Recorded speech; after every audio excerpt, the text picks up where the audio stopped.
कैसे हैं आप लोग? आई होप आप लोग अच्छे हैं। और आज के वीडियो के अंदर हम लोग CFTR को डिस्कस कर लेते हैं। जैसा कि हम लोगों ने कल बोला था कि भाई ABC ट्रांसपोर्टर के अंदर एक इंपॉर्टेंट टाइप होता है ABC ट्रांसपोर्टर का, जिसका नाम है CFTR। ये CFTR मतलब ये तो इसका छुटकू वाला नाम हो गया। बड़ा वाला नाम क्या है? तो अगर बड़े वाले नाम को देखने की कोशिश करें तो CFTR का मतलब होता है सिस्टिक फाइब्रोसिस ट्रांसकंडक्टेंस रेगुलेटर, या फिर इसको हम बोलते हैं सिस्टिक फाइब्रोसिस ट्रांसमेम्ब्रेन रेगुलेटर या ट्रांसपोर्टर।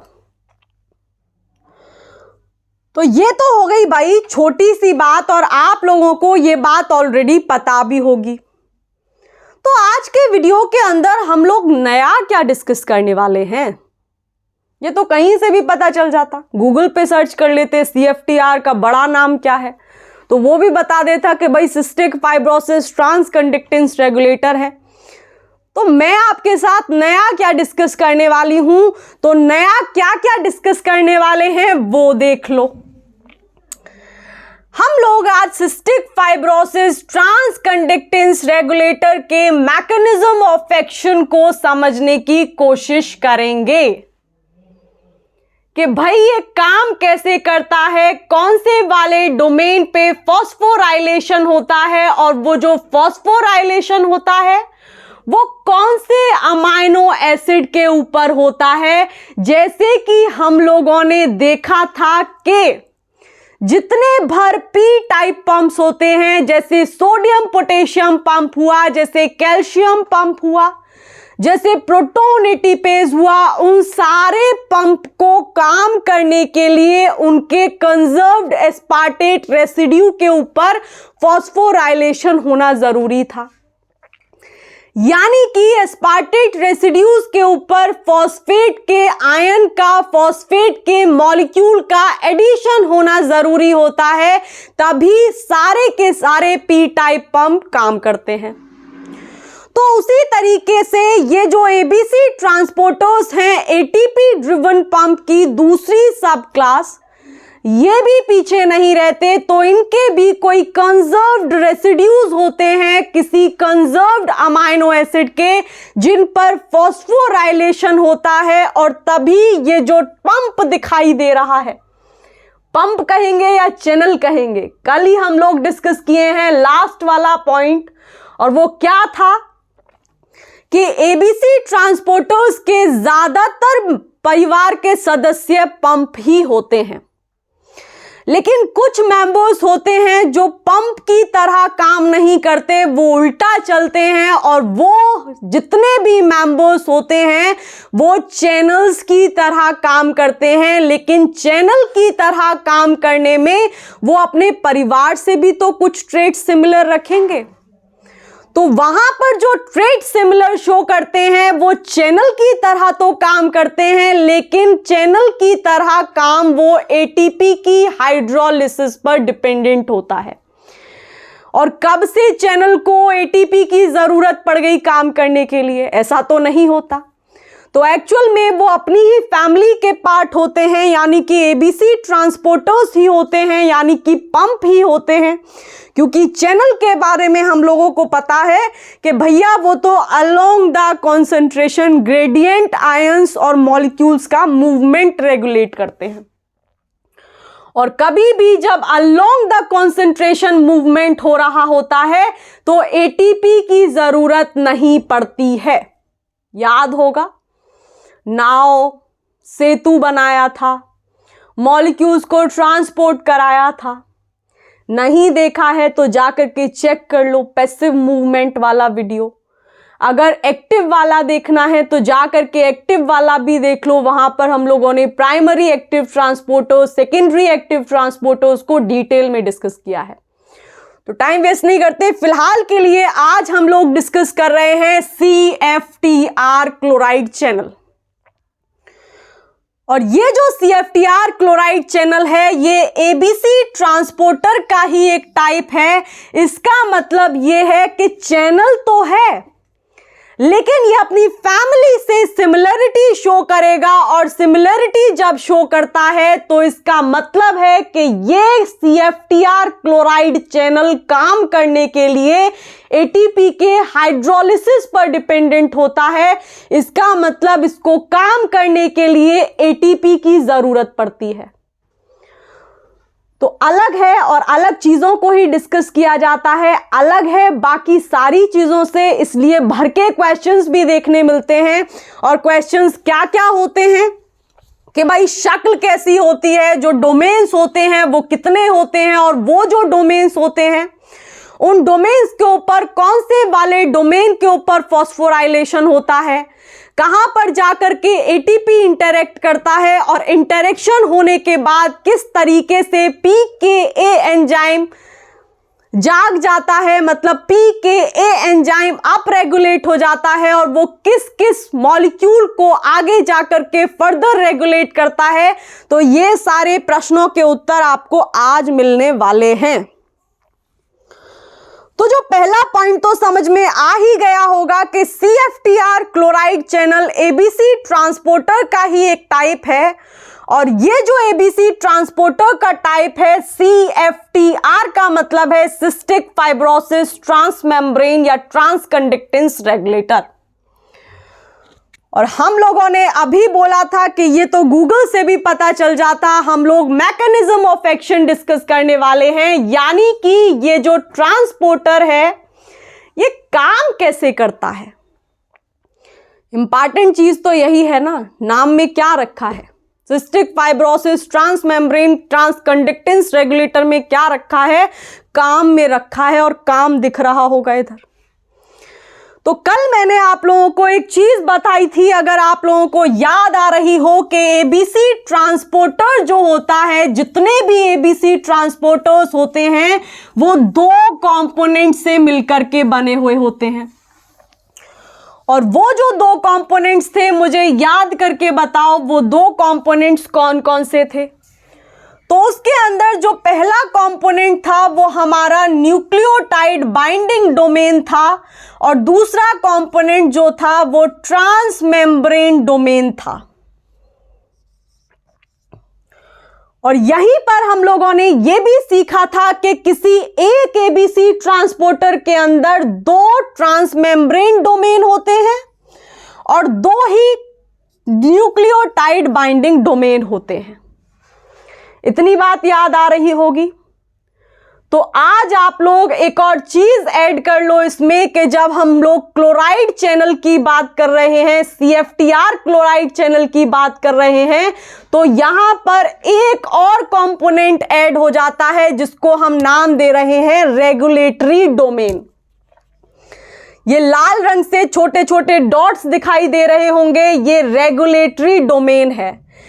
मतलब कि ये पूरा का पूरा CFTR का क्लोराइड चैनल है जो कि मेम्ब्रेन के ऊपर लगा हुआ है। और ये जो हमारा क्लोराइड का चैनल है, CFTR क्लोराइड का चैनल है, इसके पास तीन कंपोनेंट हो गए, यानी कि तीन डोमेन हो गए। और तीसरा डोमेन कौन सा है? तीसरा डोमेन रेगुलेटरी डोमेन है। तो आप चित्र की तरफ देखो,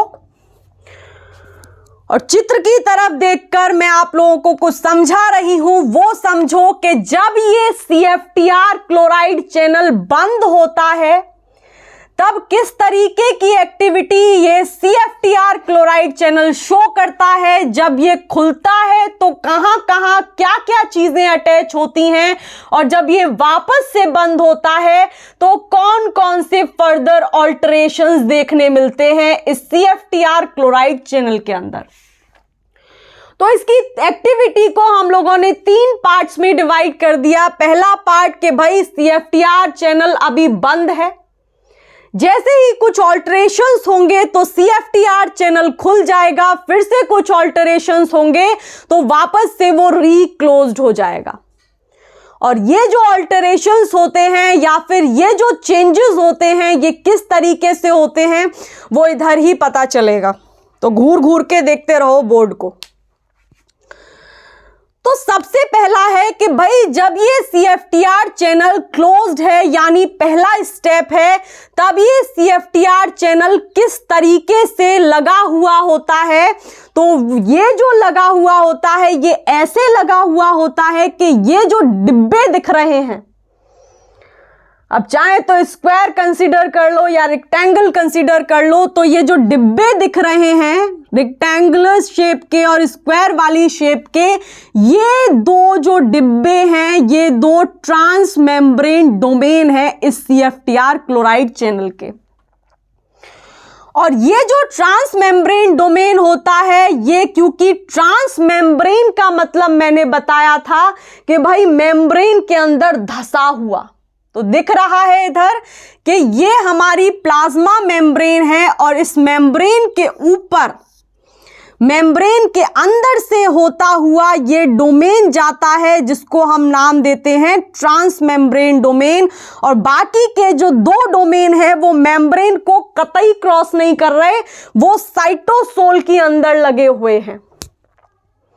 तो इतनी बात समझ में आ रही है या फिर नहीं? क्या समझे हो कि भाई CFTR क्लोराइड चैनल के जो मेम्ब्रेन के अंदर धंसा हुआ डोमेन होता है, ये जो दो डिब्बे दिख रहे हैं ये ट्रांस मेम्ब्रेन डोमेन है, और ये जो डोमेन है ये मेम्ब्रेन को 6 बार क्रॉस करते हैं, यानी कि ये 6 बार ट्रांस मेम्ब्रेन हेलिसेस वाले स्ट्रक्चर हैं। वहीं पर अगर दूसरे डोमेन को देखें तो ट्रांस मेम्ब्रेन डोमेन के बाद न्यूक्लियोटाइड डोमेन कहां पर है CFTR क्लोराइड चैनल के अंदर। तो नीचे ग्रीन कलर से रिप्रेजेंट किया हुआ है, ये जो दो सर्कल रिप्रेजेंट हो रहे हैं जो कि एक ऐसे धागे से लटके हुए हैं, किससे? इस ट्रांस मेम्ब्रेन डोमेन से।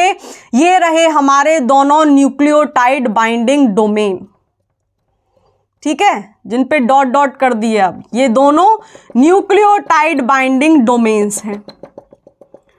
तो अब दो डोमेन पता चल गए कि भाई CFTR क्लोराइड चैनल में दो डोमेन्स कौन कौन से, ट्रांस मेम्ब्रेन डोमेन ये रहा, और साइटोसोल की तरफ लगा हुआ है न्यूक्लियोटाइड बाइंडिंग डोमेन। ये वाला डोमेन कभी भी मेम्ब्रेन को क्रॉस नहीं करता, मेम्ब्रेन को सिर्फ ये डिब्बे क्रॉस करते हैं। और इसी न्यूक्लियोटाइड बाइंडिंग डोमेन और ट्रांस मेम्ब्रेन डोमेन के बीच में एक और डोमेन लगा हुआ होता है CFTR क्लोराइड चैनल के अंदर, जिसको हम रेगुलेटरी डोमेन नाम देते हैं। और रेगुलेटरी से समझ में आ रहा होगा कि भैया यही है रेगुलेटर, यही इस CFTR क्लोराइड चैनल को रेगुलेट करेगा, यानी कि ये कब काम करेगा, कब काम करना बंद करेगा, इसकी एक्टिविटी को रेगुलेट करने का काम ये रेगुलेटरी डोमेन को अलॉट किया गया है। और कैसे काम करता है, थांबा पता चलेगा।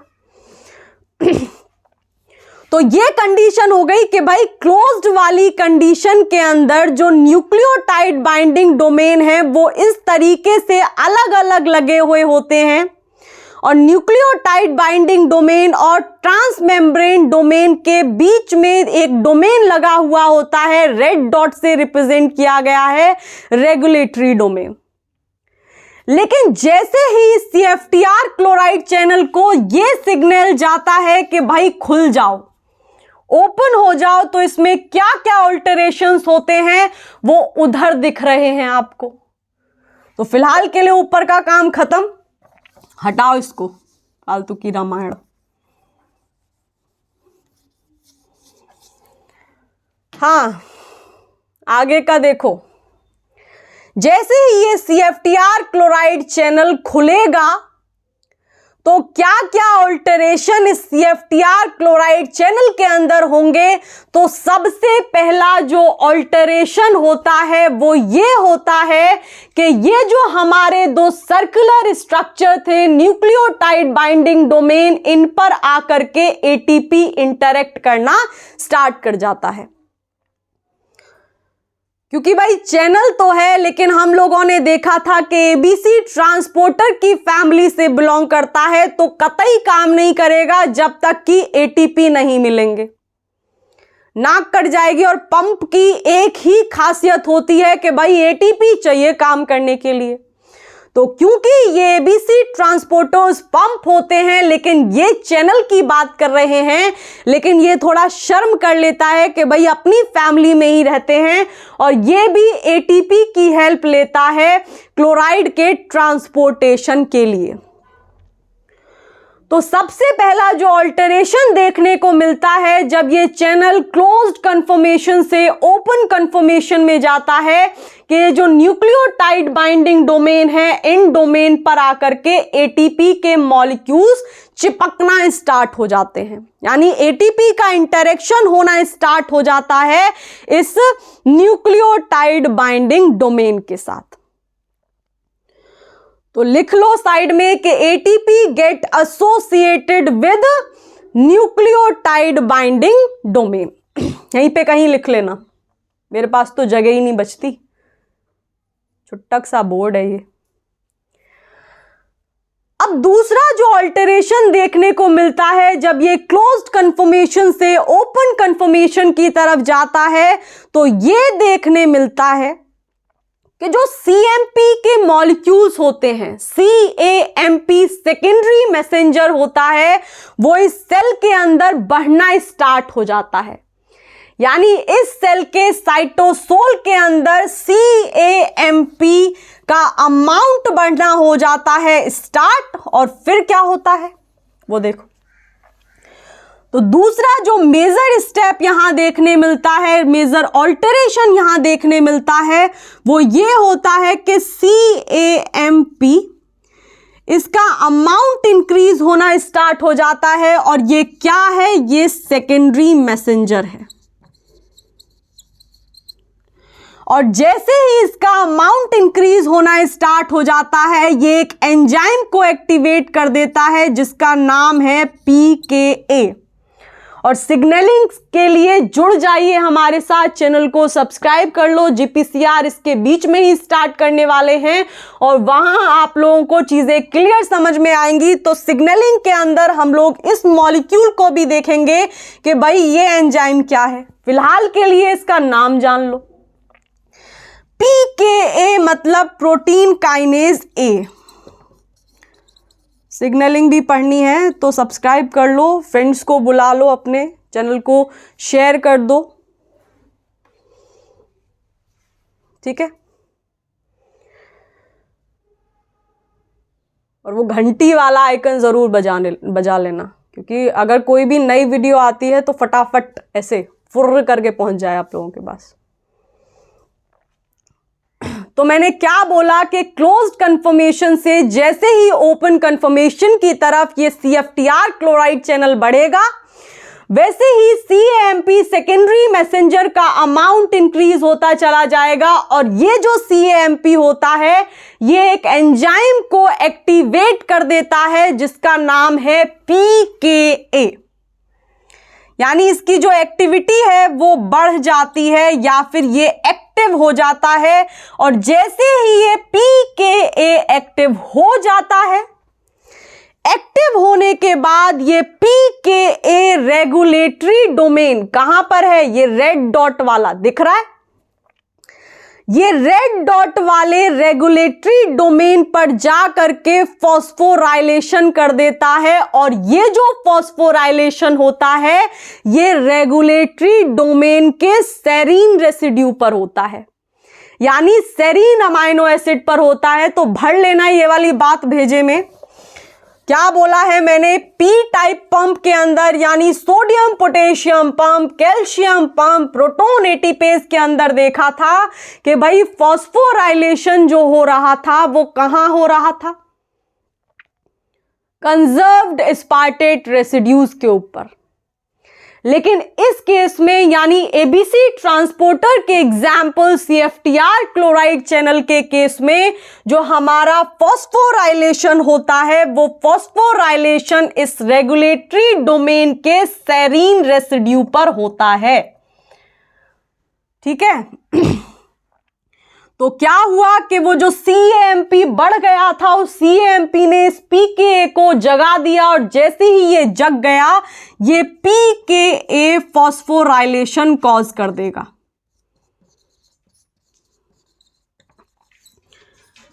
फॉस्फोराइलेशन ऑन सेरीन रेसिड्यू, एक स्पेसिफिक अमाइनो एसिड पर होता है।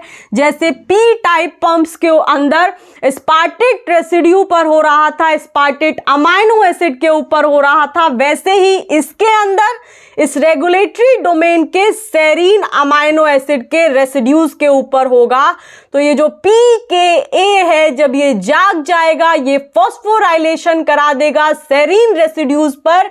और किसके सेरीन रेसिड्यूज? रेगुलेटरी डोमेन के सेरीन रेसिड्यूज। अब इतनी बात पता पड़ गई, पल्ले पड़ गई। तो अब हो गया ये जो हमारा चैनल है, ये पूरी तरीके से एक्टिव, और ये चैनल खुल गया। और जैसे ही ये चैनल खुल जाएगा, वैसे ही क्लोराइड के आयंस अंदर से बाहर की तरफ मूव करना स्टार्ट कर जाएंगे। तो ये जो CFTR क्लोराइड चैनल है, इस तरीके से अपनी एक्टिविटी, इसका जो मैकेनिज्म ऑफ एक्शन है, वो ऐसे रेगुलेट होता है। लेकिन कुछ टाइम बाद ये जो हमारा CFTR क्लोराइड चैनल है, ये थांबा भी तो होगा। तो थांबा होने के लिए यहां पर कुछ ऑल्टरेशंस आने जरूरी होते हैं। और वो ऑल्टरेशंस क्या क्या होते हैं, क्या क्या चेंजेस आए थे? सबसे पहला जो चेंज आया था वो ये था कि ये हमारे जो न्यूक्लियोटाइड बाइंडिंग डोमेन्स थे, न्यूक्लियोटाइड बाइंडिंग डोमेन्स के ऊपर आकर के ATP के मॉलिक्यूल्स इंटरेक्ट करना स्टार्ट कर दिए थे। तो जब ये ओपन कन्फर्मेशन से वापस से रीक्लोज्ड वाली कन्फर्मेशन में जाएगा, तो सबसे पहला काम ये CFTR क्लोराइड चैनल ये करेगा कि इन ATP को हटा देगा। तो इधर देखो सबसे पहले, और हाँ एक और चीज रह गई, जब ये ओपन कन्फर्मेशन में आएगा और जैसे ही इन न्यूक्लियोटाइड बाइंडिंग डोमेन के साथ ये ATP इंटरेक्ट करेंगे, तो ये दोनों न्यूक्लियोटाइड बाइंडिंग डोमेन चिपक जाएंगे एक दूसरे के साथ। दिख रहे हैं चिपक गए? अगली साइड देखो, आगे वाली पार्ट में देखो, राइट हैंड साइड मेरे दोनों अलग हो रहे हैं ना फिर से। तो क्लोज्ड कन्फर्मेशन और रीक्लोज्ड कन्फर्मेशन के अंदर ये जो न्यूक्लियोटाइड बाइंडिंग डोमेन है, ये अलग अलग रहते हैं। लेकिन जब ये एक्टिव होता है पंप, जब ये ओपन होता है, तब ये दोनों के दोनों डोमेन्स, यानी न्यूक्लियोटाइड बाइंडिंग डोमेन के दोनों डोमेन्स एक दूसरे के साथ चिपक जाते हैं। तो सबसे पहला जो ऑल्टरेशन देखने मिलता है जब ये CFTR chloride channel open conformation से, यानी एक्टिव स्टेट से वापस से रीक्लोज्ड स्टेट में जाता है, वो यही होता है कि ये न्यूक्लियोटाइड बाइंडिंग डोमेन के ऊपर से पहले ATP हटेंगे, और जैसे ही ATP हटेंगे वैसे ही ये दोनों न्यूक्लियोटाइड बाइंडिंग डोमेन एक दूसरे से अलग हो जाएंगे। दिख रहे हैं अलग अलग हो गए? ये रे अंदर भर दिया मैंने इंक भर दिया इनके अंदर, ये लो और लो। और दूसरा जो ऑल्टरेशन देखने को मिलता है जब इसकी कंफर्मेशन चेंज हो रही होती है, तो दूसरा कंफर्मेशन इस रेगुलेटरी डोमेन के ऊपर देखने को मिलता है। ये जो लाल रंग की डॉट से डिनोट किए हुए हैं कि भाई यहां पर जो सेरीन रेसिड्यूज थे, उन सेरीन रेसिड्यूज के ऊपर फॉस्फोराइलेशन हुआ था। फॉस्फोराइलेशन तो समझते होगे अब, है ना? तो फॉस्फोराइलेशन यानी जो फॉस्फेट के मॉलिक्यूल्स का एडिशन हुआ था, ये फॉस्फेट के मॉलिक्यूल्स यहां से हट जाएंगे। मतलब कि रेगुलेटरी डोमेन का डीफॉस्फोराइलेशन हो जाएगा। जा रहे हैं ना छोड़ छोड़ के फॉस्फेट के मॉलिक्यूल्स इनको, रेगुलेटरी डोमेन को। इसका मतलब है डीफॉस्फोराइलेशन हो रहा है। लिख लो ये वाली बात साइड में। क्या लिखना है अब? ये देखो, पहले लिखना ये है कि जब इसकी कंफर्मेशन ओपन कंफर्मेशन से वापस से रीक्लोज्ड कंफर्मेशन में जाएगी तो ये जो रेगुलेटरी डोमेन है इनका डीफॉस्फोराइलेशन होना स्टार्ट हो जाएगा। तो सबसे पहली बात यही है कि इस पंप का क्लोजर तभी होगा जब रेगुलेटरी डोमेन के ऊपर डीफॉस्फोराइलेशन होगा। लिख दो ये वाली बात, पहला पॉइंट इस रीक्लोज्ड के अंदर पहला पॉइंट नोट करो कि डीफॉस्फोराइलेशन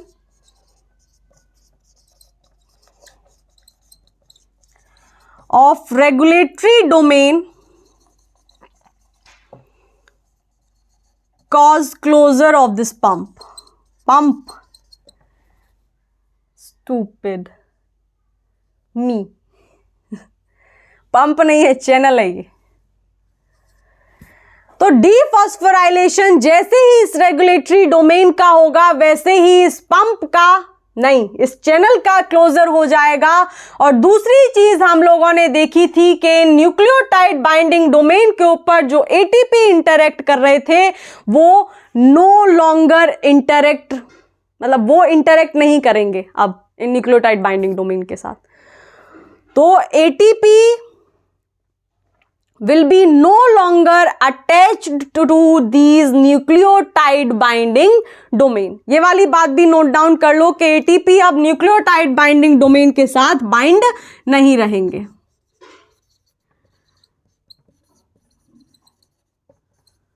एनबीडी है ना। तो ये बात हो गई कि जब रीक्लोज्ड कंफर्मेशन में ये हमारा CFTR क्लोराइड चैनल जाएगा तो कौन कौन से चेंजेस होंगे और वो चेंजेस किस तरीके से होंगे। फॉस्फेट छोड़ के चला जाएगा बेचारे को, बहुत बुरा हुआ। तो आगे नीचे थोड़ी सी कहानी लिखी हुई है और ये कथा का जान लेना या फिर इसे समझ लेना जरूरी है। काहे प्रश्न पूछे जाएंगे फिर अटक जाएंगे हम लोग। तो अटकना नहीं है, लटकना नहीं है, झटकना नहीं है, जल्दी से देखो इधर।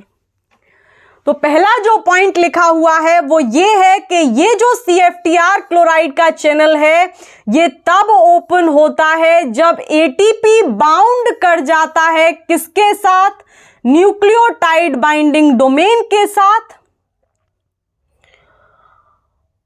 और ये चैनल हमारा तब बंद हो जाता है जब इस एटीपी का हाइड्रोलिसिस हो जाता है और बाद में जाकर के जो हमारा रेगुलेटरी डोमेन था उस पर फॉस्फेट ग्रुप का रिमूवल हो जाता है। ये सारी चीजें ऑलरेडी मैं बता चुकी हूं। तो ये पॉइंट एक तरीके से कंक्लूजन हो गया जो अभी हम लोग एक्टिविटी इस पंप की डिस्कस किए हैं उसका। और क्या डिस्कस किए हैं कि CFTR क्लोराइड चैनल तभी खुलेगा भैया जब एटीपी उसके न्यूक्लियोटाइड बाइंडिंग डोमेन के साथ बाइंड करेगा और ये चैनल बंद हो जाएगा जब उस एटीपी का हाइड्रोलिसिस हो जाएगा। इसका मतलब वो एटीपी वहां से हट जाएगा। It will no longer be attached to that nucleotide binding domain of the CFTR chloride channel.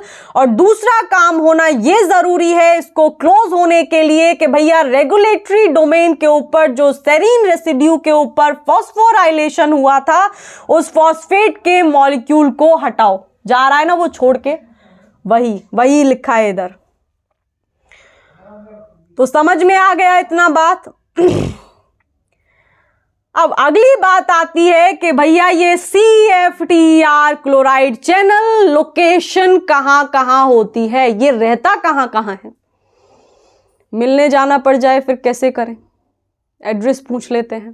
तो CFTR क्लोराइड चैनल के अगर एड्रेस की बात करें कि ये कहां कहां पाया जाता है तो भाई ये लंग्स के अंदर देखने मिलता है, इंटेस्टाइन के अंदर देखने मिलता है, किडनी के अंदर देखने मिलता है और फीमेल रिप्रोडक्टिव ट्रैक्ट के अंदर भी देखने मिलता है। तो ये दूसरा पॉइंट इसकी एड्रेस को एड्रेस को रिप्रेजेंट कर रहा है, एड्रेस को बता रहा है, मतलब इसकी लोकेशन बता रहा है कि CFTR जो क्लोराइड चैनल होता है वो इन जगह पाया जाएगा। देन आगे जो पॉइंट लिखा हुआ है वो ये है कि ये जो हमारा CFTR क्लोराइड चैनल होता है, ये कौन कौन सी जिम्मेदारियां उठाता है जहां पर ये लगा हुआ होता है। तो अगर इसकी रिस्पॉन्सिबिलिटीज की बात करें, बहुत रिस्पॉन्सिबल है, भर के रिस्पॉन्सिबल है। और कैसे रिस्पॉन्सिबल है कि भाई ये जो हमारा CFTR क्लोराइड चैनल होता है, ये आयन के बैलेंस को भी मेंटेन करता है जिस सेल के ऊपर लगा हुआ होता है, और उसके साथ साथ पानी के बैलेंस को भी मेंटेन करता है।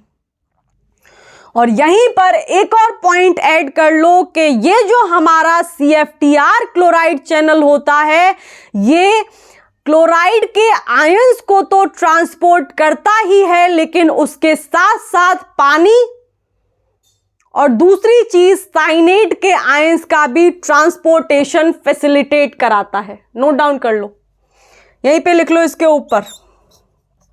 क्या बोला है मैंने? बाय द वे मैंने क्या बोला है मेरे को बताओ।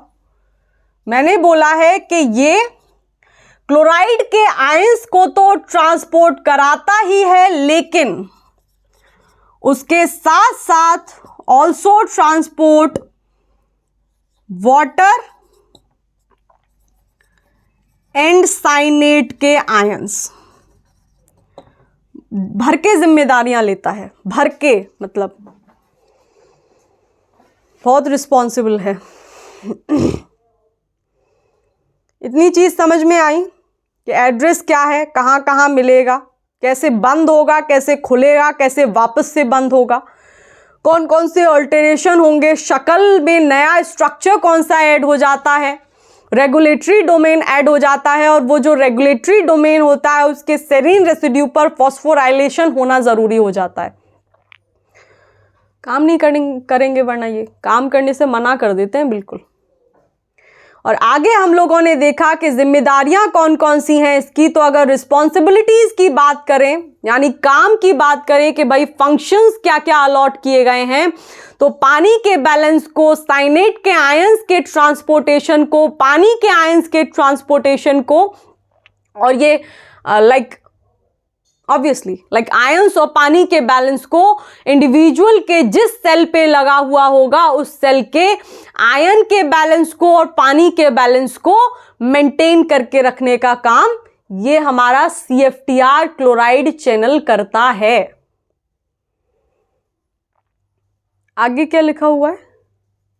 हाँ, आगे काम की बात है। एक बार प्रश्न था इससे, देखना जरा।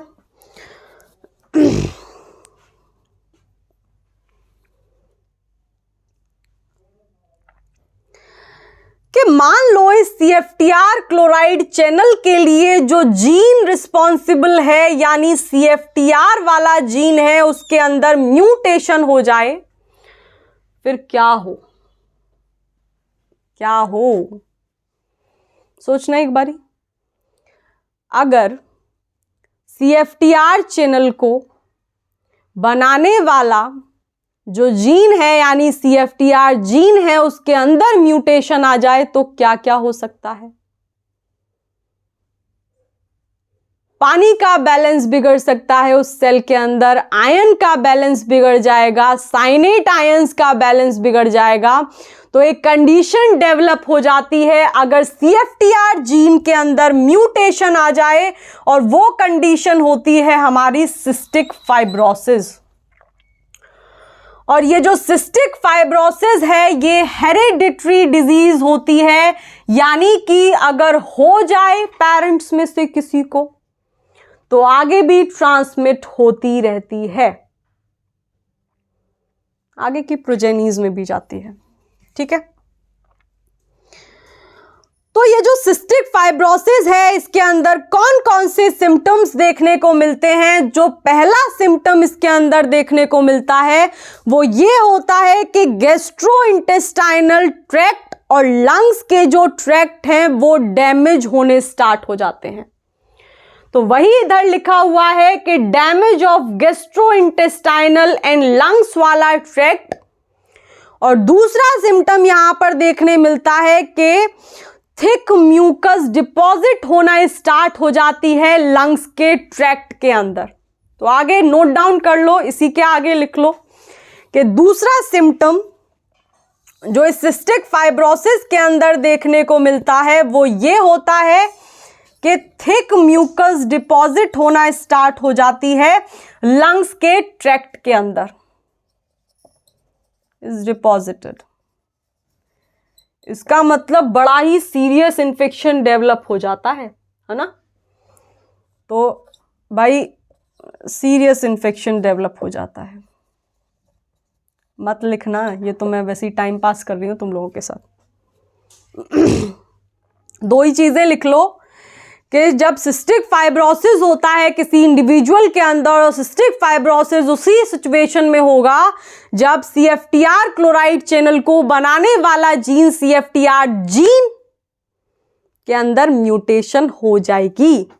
और जैसे ही म्यूटेशन हो जाएगी वैसे ही सिम्टम्स देखने को मिलेंगे, जिसके अंदर पहला सिम्टम ये होगा कि जो गैस्ट्रोइंटेस्टाइनल ट्रैक्ट है और जो लंग्स वाला ट्रैक्ट है वो डैमेज होना स्टार्ट हो जाएगा, और लंग्स वाले ट्रैक्ट के अंदर थिक म्यूकस डिपॉजिट होना स्टार्ट हो जाएगा, मतलब सीरियस इन्फेक्शन डेवलप हो जाता है। तो ये दो पॉइंट्स नोट डाउन कर लेना। और अल्टीमेटली सबसे नीचे कंक्लूजन के अंदर आप लोग एक चीज और ऐड कर लीजिए, नोट बना करके लिख लो कि ये जो CFTR क्लोराइड चैनल है, इस CFTR क्लोराइड चैनल को काम करने के लिए एक अमाइनो एसिड चाहिए होता है, और अगर ये अमाइनो एसिड नहीं होगा, और वो कौन सा अमाइनो एसिड है, उसका नाम है phenyl alanine F508। Phenyl alanine F508 is very crucial. काम नहीं करेगा, चैनल काम नहीं करेगा बिल्कुल भी। तो बहुत ही ज्यादा क्रूशियल है इसकी एक्टिविटी के लिए। अगर ये वाला amino acid phenyl alanine F508 नहीं काम करेगा तो ये जो हमारा क्लोराइड वाला चैनल है, CFTR क्लोराइड वाला चैनल है, ये भी थांबा हो जाएगा, थांबा, फुल स्टॉप। और कई सारे जो पेशेंट्स होते हैं उनके अंदर ये जो हमारा फिनाइल एलेनिन F508 है, 508 है, इसके अंदर क्या होता है, इसके अंदर म्यूटेशन हो जाता है। और अगर म्यूटेशन इस फिनाइल एलेनिन F508 के अंदर भी हो जाए तब भी ये हमारा CFTR क्लोराइड चैनल काम नहीं करेगा, थांबा हो जाएगा। और जैसे ही ये थांबा होगा वैसे ही आयंस का बैलेंस बिगड़ जाएगा, पानी का बैलेंस बिगड़ जाएगा, और साइनेट के आयंस का भी बैलेंस बिगड़ जाएगा। तो ये सारे पॉइंट्स हो गए हमारे CFTR क्लोराइड चैनल के बारे में। ये सारा डिस्कशन, ये सारा जो चर्चा हुई है ये CFTR क्लोराइड चैनल के बारे में हुई है। और ये जो CFTR क्लोराइड चैनल है ये समझ में तो आ ही गया होगा, लेकिन फिर भी अगर क्वेरीज रह जाती हैं then you can post your queries on my email ID. आप लोग कमेंट्स में भी भेज सकते हैं, I will try to reply. और अगर चैनल को अभी तक सब्सक्राइब नहीं किया है तो क्या कर लो भाई। सिग्नलिंग नहीं पढ़ना है, इकोलॉजी नहीं पढ़ना है, मज़ा नहीं आ रहा है पढ़ने में, आ रहा है ना, तो चैनल को सब्सक्राइब करो, वो घंटी वाला आइकन ना वो ज़रूर बजा देना, फटाफट नोटिफिकेशन पहुंचना चाहिए आप लोगों के पास, ऐसे ऐसे करके। And you can share these videos to your friends as well, जो बड़े ही ये नेशनल लेवल वाले एग्जाम्स होते हैं like CSIR NET, DBT, JRF, ICMR JRF, life sciences जिन लोगों ने लिया हुआ है आप तो जानते होंगे उनको। So you can share these videos to them as well. Okay, तो हम लोग कल मिलते हैं और कल हम लोग क्या डिस्कस कर रहे होंगे वो सुन लो। हम लोगों ने ATP ड्रिवन पंप से स्टार्टिंग की थी और मैं कई बार ये बात बता चुकी हूं कि भाई जितने भी पंप्स होते हैं, पंप का मतलब ही ये है कि ATP नहीं दोगे तो काम नहीं करेगा, सिंपल सी बात है, because they are the part of active transportation. और एक्टिव ट्रांसपोर्टेशन हमेशा अगेंस्ट द कॉन्सेंट्रेशन ग्रेडियंट होता है। इसका मतलब ये हुआ कि इनको काम करने के लिए जहां पर ऑलरेडी कम चीजें हैं वहां से ज्यादा चीजों की तरफ चीजें भेजने के लिए एनर्जी तो लगेगा ना, तो वो एनर्जी प्रोवाइड करने का काम ये एटीपी के मॉलिक्यूल्स करते हैं। तो एटीपी ड्रिवन पंप के अंदर हम लोग 4 सब क्लासेस डिस्कस करने वाले हैं और उन 4 सब क्लासेस के अंदर हम लोग ऑलरेडी 2 सब क्लासेस डिस्कस कर चुके हैं। पहली हमारी पी टाइप पंप्स, जहां पर हम लोगों ने फर्दर 4 एग्जाम्पल्स डिस्कस किए थे। उसके अंदर सोडियम पोटेशियम पंप हम लोग देखे थे। यहां से क्वेश्चन ज्यादा आते हैं तो इसको डिटेल में पढ़ा था, क्वेश्चंस भी सॉल्व करना स्टार्ट करेंगे। But let me finish this cell biology वाला सेक्शन फर्स्ट, उसके बाद हम लोग प्रश्न भी लगाएंगे क्योंकि सब बेकार है if you are not able to solve them. तो सबसे पहले हम लोगों ने सोडियम पोटेशियम पंप पढ़ा था और सोडियम पोटेशियम पंप को थोड़ा डिटेल में देखना था। उसका रेगुलेशन कैसे होता है, मैकेनिज्म ऑफ एक्शन क्या होता है, मैकेनिज्म ऑफ एक्शन के अंदर कितनी स्टेट्स होती हैं, उन स्टेट्स के अंदर किस किस तरीके के ऑल्टरेशंस देखने को मिलते हैं, ये सारी चीजें हम लोगों ने सोडियम पोटेशियम पंप के अंदर डिस्कस की थी। देन पी टाइप पंप्स के अंदर ही दूसरा एग्जाम्पल था हम लोगों का कैल्शियम पंप, और इस कैल्शियम पंप के अंदर हम लोगों ने सरका पंप भी पढ़े थे, यानी कि वो पंप जो सार्कोप्लाज्मिक रेटिकुलम और एंडोप्लाज्मिक रेटिकुलम के ऊपर लगे हुए होते हैं। उनकी प्रॉपर्टीज, काम कैसे करते हैं, मैकेनिज्म ऑफ एक्शंस, वैसे ही सेम कैल्शियम पंप के लिए भी। तो if you have not seen that video yet then just go and check that video, you will have like a clear understanding of that. ठीक है, तो जाके देखो एक बारी, और अगर कोई क्वेरीज बचती हैं देन यू कैन, मैंने कमेंट्स ऑफ किया हुआ है, बट अगर आप लोग मुझे कमेंट्स करोगे तो वो मुझे दिखाई देते हैं। I will reply, I will definitely reply, right. But अगर कमेंट्स में भी नहीं करना है, I will not be much comfortable there, you can like post your queries on my email ID and I will try to reply. तो इसके अंदर ही हम लोगों ने तीसरे तरीके के पंप को भी डिस्कस किया था पी टाइप पंप के अंदर, और वो कौन सा था, वो था हमारा प्रोटोन एटीपेज। ये तो दूसरा नाम है, इसका नाम पहला है H+ यानी प्रोटोन पंप। ठीक है, और चौथी जो एग्जाम्पल हमने यहां पर डिस्कस की थी वो क्या थी, याद करके बताओ, प्रोटोन पोटेशियम पंप या फिर एटीपेज। तो इनको हम लोगों ने डिटेल में डिस्कस किया था, लेकिन ज्यादा डिटेल में हम लोगों को सोडियम पोटेशियम पंप के बारे में ही पता होना चाहिए था, तो इसको हमने भर भर के डिटेल में डिस्कस किया है। बाकी चीजों को भी डिटेल में डिस्कस किया है, लेकिन उतना ही देखना चाहिए जितने से हमारा पेपर निकल जाए। This is wrong, like discuss करने की कोशिश की है, but still if you guys think that we should add some more things into it, या फिर हम लोगों को कुछ और स्टफ भी ऐड करना चाहिए, then let me know. Okay, उसके बाद एक दूसरी सब क्लास आज हम लोगों ने इस एटीपी ड्रिवन पंप की डिस्कस कर ली, और वो क्या थी, वो थी हमारे एबीसी ट्रांसपोर्टर्स।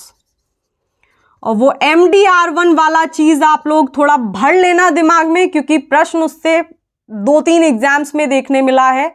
वो MDR1 जो एबीसी ट्रांसपोर्टर होता है, जो कैंसर वाली सेल के ऊपर लगा हुआ होता है, जो हम कीमोथेरेपेटिक ड्रग्स भेजते हैं पेशेंट की बॉडी के अंदर, वो कैंसर के सेल के अंदर जाते तो हैं, लेकिन ये MDR1 एबीसी ट्रांसपोर्टर क्या करता है, उन कीमोथेरेपेटिक ड्रग्स को बाहर फेंक देता है निकाल करके। तो भाई दवाई पहुंच ही नहीं रही जिस एड्रेस पे पहुंचानी थी, तो पेशेंट को मिल ही नहीं रही, राइट। तो MDR1 वाला कंसेप्ट थोड़ा समझ लेना इसके अंदर, एबीसी ट्रांसपोर्टर के अंदर, और इसके अंदर जो इसका एग्जाम्पल है, इससे थोड़े प्रश्न ज्यादा पूछे जाते हैं। क्या डिस्कस किया था हम लोगों ने, यानी एक तरीके का इसका जो एक इंपॉर्टेंट टाइप हम लोग डिस्कस किए हैं, CFTR क्लोराइड चैनल। इसके इस मेंबर के बारे में हम लोग बात कर रहे हैं, और CFTR क्या होता है, कैसे काम करता है, मैकेनिज्म ऑफ एक्शन क्या होता है, अगर म्यूटेशन हो जाए CFTR जीन के अंदर देन कौन सा बीमारी देखने मिलता है, और वो बीमारी इंडिविजुअल को किस तरीके से इम्पैक्ट करता है. We have discussed all this. फिर भी अगर कुछ लगता है like we should add some more stuff into it then let me know in like comments. अभी क्या बचता है इस ATP ड्रिवन पंप्स के अंदर, हम लोग 4 सब क्लासेस डिस्कस करने वाले हैं. तो ऑलरेडी ये दोनों हम लोग डिटेल में डिस्कस कर चुके हैं. अब हम लोग आगे बढ़ेंगे, और जब आगे बढ़ेंगे तो तीसरी सब क्लास हम लोग कल डिस्कस करने वाले हैं, और वो होने वाली है हमारी F टाइप पंप. और इसके बाद एक चौथी सब क्लास बचती है जो कि वो पंप जो ATP पर उनकी एक्टिविटी डिपेंडेंट होती है, उसमें V टाइप पंप्स आते हैं. तो कल हम लोग इन दोनों को भी डिस्कस करने वाले हैं कि भाई इनकी शक्ल कैसी होती है, कितने डोमेन्स से ये मिलकर के बने हुए होते हैं, F टाइप पंप और V टाइप पंप, और वो जो डोमेन्स होते हैं वो किस तरीके से काम करते हैं, कौन कौन सी एक्टिविटीज़ में पार्टिसिपेट करते हैं, कैसे इनका रेगुलेशन होता है, मैकेनिज्म ऑफ एक्शन क्या होता है, कहाँ पर लगे हुए होते हैं, यानी लोकेशन क्या होती है अगर मिलने जाना पड़ जाए इनसे. तो एड्रेस पता होना चाहिए भैया. तो एड्रेस भी हम लोग कल पता कर लेंगे. तो F टाइप पंप और V टाइप पंप इस ATP ड्रिवन पंप की कैटेगरी में बचा है. तो we will like discuss it tomorrow. आज के लिए इतना ही रहने देते हैं. बहुत हुआ, आप लोग भी थक रहे हो गए ना. मेरी तफरी जो मैं आप लोगों को सुनाती रहती हूँ, आप लोग थक गए होगे डेफिनेटली. सो हम लोग कल मिलते हैं. आज के लिए इतना ही. बाय.